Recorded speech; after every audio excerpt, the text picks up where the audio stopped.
I'm just going to see if I can actually hit the target. There you go. Now? Yep. Can't tell. Reach in. And agents say that's where they hid the drugs. We're hearing now that Michael McCormick is in fact in custody. He's been arrested and he's right now being transported to the Yuma Police Department. Marched over to here at this port of entry where they're trying to jam up the flow of traffic. They ran out of wall space and had to start hanging them from the light fixtures. As you can see, it can glide over very shallow waters. They're calling this a tremendous body blow to the Sinaloa drug cartel. We'll tell you how law enforcement officials got their hands on hundreds of pounds of drugs. Occupant room 258, open your door, come out with your hands up. Yuma police tracked down a burglary suspect at a local motel. A SWAT team responded, fearing the man identified as Michael McCormick may be armed and dangerous. He's basically wanted for questioning in reference to several burglaries in the Yuma area, possible stolen vehicles in the Yuma area, and he also has an outstanding felony warrant. For hours, officers stood on guard with their weapons pointed at room 258. Then the door opened and a woman crawled out to the officers. At the same time, a man busted through the roof and made his way in the opposite direction. Police say that's Michael McCormick.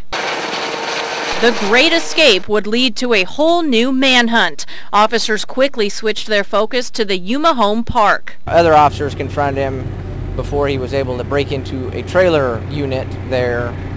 So we had a second standoff. The entire event would last for almost 8 hours. Officers say McCormick finally surrendered after SWAT members used a form of non-lethal force similar to tear gas. He'll be transported back to the station, be interviewed in reference to a list of things.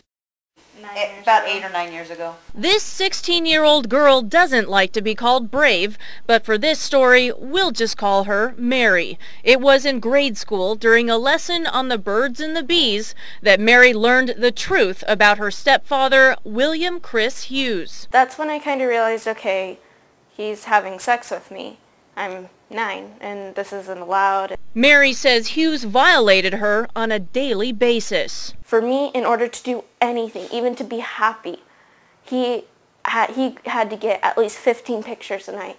It wasn't until last year, during a fight with her mom, that Mary blurted out her dark secret. Her mother called the police. He had a whole different life other than before I met him, that I found out later. Chris Hughes was arrested in January 2008. Then a victims' rights advocate stepped in to support Mary through the trial process.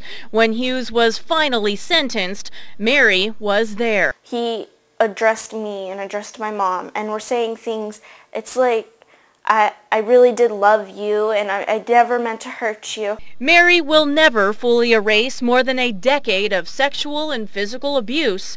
Despite that, she describes herself now as the happiest person in the world. He wasn't going to hurt me anymore. He wasn't going to hurt my family. There's nothing he can do.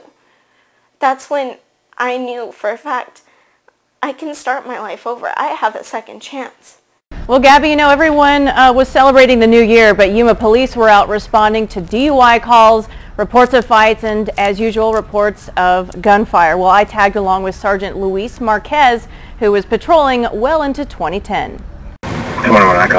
Growing up, you know, I'd see my dad and my uncle in uniform, so that always, you know, it impressed me. It's something I always wanted to do, and so I followed in their footsteps.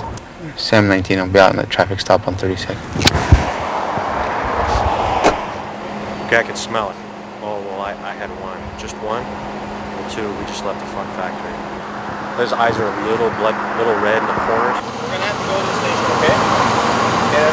okay? It takes a little bit. It's a bit of a process, a lot of paperwork to fill out, and then ultimately either the subject is booked into the jail or released to another responsible party. There was a call about a loud party disturbance with a large group of people outside. I guess some people ran from them. Can I talk to you guys for a bit? Were you guys going at a party or what? Yeah, we were, but I guess got ready and stuff. You got ready? Okay. Give me a sec. All right, guys. 719. All right, guys. Have a good night, man. Happy New Year. Well, we get a wide array of calls, but you know, a lot of times we don't have to go out and arrest people. We're helping them. We're providing a service to them. So I really enjoy that part of the job.